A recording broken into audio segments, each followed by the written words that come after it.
Bismillahirrahmanirrahim. Assalamualaikum warahmatullahi wabarakatuh. Perkenalkan, nama saya Iklima. Saya dari kelas 4 PAIH dengan mata kuliah Baca Tulis Harap Melayu, dosen pengampu Ibu Umi. Di sini kami disuruh untuk penilaian UAS dengan membaca buku Riwayat Nabi Muhammad. Oke, mungkin hanya itu. Saya ucapkan terima kasih. Wassalamualaikum warahmatullahi wabarakatuh. Selamat menyaksikan. Nabi wafat pada hari Isnin 12 Rabiul Awal tahun 11 Hijrah atau bertepatan dengan 8 Juni 632 Masehi. Wafatlah Nabi Muhammad dalam usia 63 tahun, dimandikan dan dikafani dengan 3 lapis kain. Kemudian masing-masing disembahyangkan dengan tiada berimam, mula-mula laki-laki, kemudian perempuan, dan sesudah itu anak-anak. Dikuburkan sesudah kaum muslimin mengangkat Abu Bakar menjadi khalifah sebagai gantinya, mengapalai kaum muslimin. Pada malam Rabu di tempat wafatnya di negeri Madinah.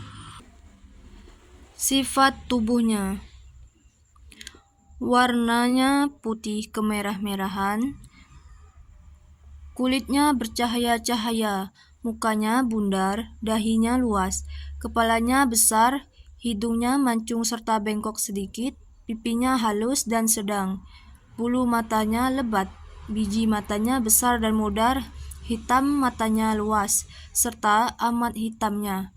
Putih matanya bercampur merah, giginya sebelah muka agak jarang. Jika ia tersenyum, bercahaya-cahaya karena bersihnya. Rambut kepalanya lebat, tiada terlalu keriting, dan tiada terlalu lurus. Panjang sampai ke telinganya dan kadang-kadang sampai ke punya jenggotnya. Perutnya dan belakangnya rata. Bahunya besar, jari-jarinya lemas dan halus. Badannya sedang, tiada terlalu tinggi dan tiada terlalu rendah. Tiada gemuk dan tiada kurus. Tutur katanya manis. Jika ia berbicara, bercahaya dan manis mukanya. Jalannya tenang, bagaikan orang yang turun dari tempat yang tinggi. Jika ia berjalan, lebih banyak ia memandang ke bawah daripada ke atas. Cantik kelihatannya dari jauh dan manis dari dekat.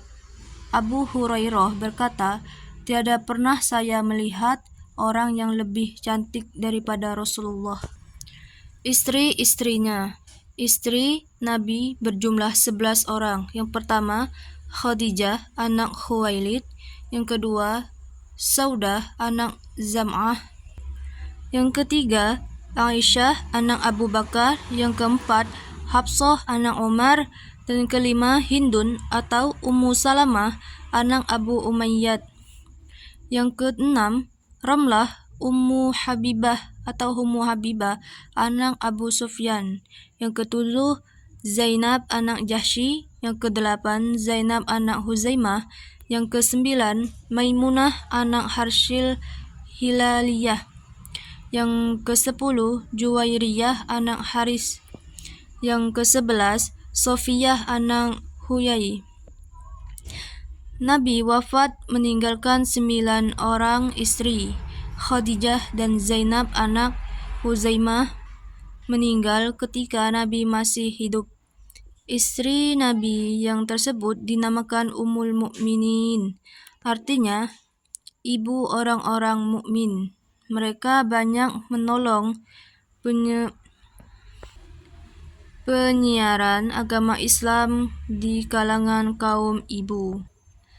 Anak-anaknya, anak Nabi 7 orang, 3 laki-laki dan 4 perempuan. Yang pertama Qasim, yang kedua Abdullah, yang ketiga Zainab, yang keempat Fatimah, yang kelima Ummu Kulsum, yang keenam Ruqayyah, yang ketujuh Ibrahim. Ibu anak-anak tersebut semuanya Khadijah kecuali Ibrahim yang ibunya Maryah, seorang hamba perempuan yang dihadiahkan oleh pembesar Mesir kepada Nabi. Anak-anak tersebut meninggal dunia pada masa Nabi masih hidup, kecuali Fatimah. Ia meninggal dunia sesudah Nabi wafat dengan meninggalkan 2 orang anak laki-laki, Hasan dan Husain. Ikhtisar. Yang pertama, Nabi Muhammad SAW berusia 63 tahun. A. 40 tahun hidup di Mekah sebelum menjadi Rasul. B. 13 tahun di Mekah setelah menjadi Rasul. Ta atau yang C. 10 tahun di Madinah sesudah hijrah. Yang kedua, selama 40 tahun sebelum menjadi Rasul, mulai pergi ia telah yatim piatu, hidup di tengah-tengah umat jahiliyah, tiada tahu membaca dan menulis, dan tiada pernah belajar. Selama itu, ia senantiasa mempunyai budi pekerti yang mulia, lurus dan jujur, dipercayai, sehingga penduduk Mekah memberi gelar Al-Amin kepadanya, artinya orang kepercayaan. Yang ketiga, kemudian 13 tahun di negeri Mekah, mulai dari ia diangkat menjadi Rasul, tiada henti-hentinya dari dia bekerja dengan sungguh-sungguh, mengejar dan menjunjungkan orang kepada jalan kebenaran dan kebaikan, serta mengajak orang beragama Islam. Tiada pernah sekalipun patah cita-cita meskipun rintangan yang dihadapinya sangat hebat, sehingga ia terfokus meninggalkan negeri Mekah, pindah ke Madinah untuk meneruskan perjuangannya. Yang keempat, selama 10 tahun di negeri Madinah, setelah menempuh percobaan yang hebat-hebat, ia senantiasa mendapat kemenangan dan pengikutnya semakin bertambah banyak. Berbagai-bagai rintangan dan perlawanan dapat disingkirkan dan diatasinya, sehingga akhirnya dengan tulus ikhlas orang banyak mengakui kebenaran dan seluruh tanah Arab tunduk menjadi pengikutnya yang setia.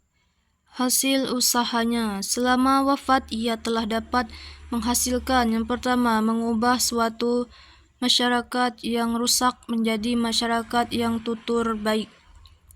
Hidup dalam persatuan dan persaudaraan yang mengenal tolong-menolong dan cinta mencintai. Yang kedua,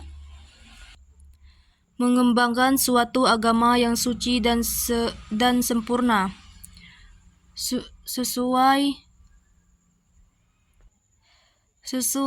untuk tiap-tiap masa dan tempat, menjadi pedoman hidup bagi manusia sepanjang zaman. Mendirikan satu pemerintahan Islam yang kuat, mempunyai undang-undang yang adil dan menjamin keselamatan hak-hak rakyatnya. Mendidik beribu-ribu pengikutnya menjadi orang yang berbudi pekerti yang mulia, patuh, beragama, cerdik, pandai, meneruskan usahanya, mengembangkan Islam dan menegakkan pemerintahan Islam berabad-abad lamanya, sehingga penduduk dunia mendapat bahagia yang amat besar daripadanya. Kesimpulan, demikianlah seorang yang malang, yatim piatu, yang tiada pernah belajar, dan yang sifat-sifatnya seperti yang telah diterangkan, dalam masa 63 tahun saja telah dapat mengadakan perubahan yang amat besar, membangun suatu umat, mengembangkan suatu agama, dan menegakkan suatu negeri. Yang demikian sempurna keadaannya, dijunjung dan dihormati orang berabad-abad lamanya di seluruh dunia. Selama dunia terbentang, belum pernah lahir seorang manusia yang seperti ini. Itulah mukjizat yang dengan nyata-nyata menunjukkan bahwa Tuhan senantiasa memberi tuntunan dan pertolongan kepadanya sebagai bukti atas kebenarannya menjadi nabi dan rasul. Wassallallahu alaihi wa ala alihi wa sahbihi wasallam. Tepat pada hari Asyura 10 Muharram 1371 Hijrah atau bertepatan 11 Oktober 1951.